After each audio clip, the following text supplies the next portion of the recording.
Click on My Documents. Click on Local Disk, C. Click on Program Files, x86. Click on Business IT Systems Limited. Click on OneStop Collection Agent.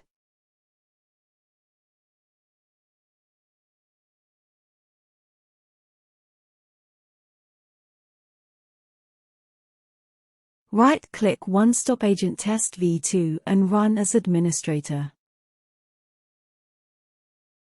Click Test Server Connection. This should come back as successful.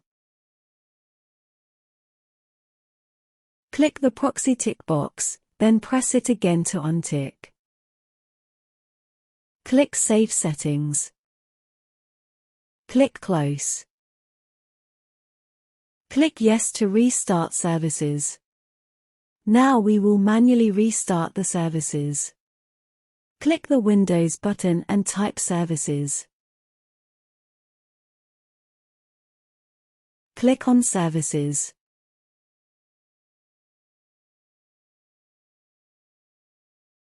Scroll down to find both OneStop services. Right-click and restart on the first one.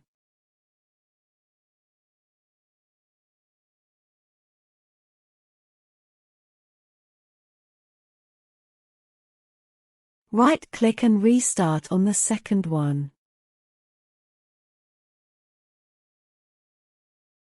Please now reply to the agent team to confirm this is fully reporting.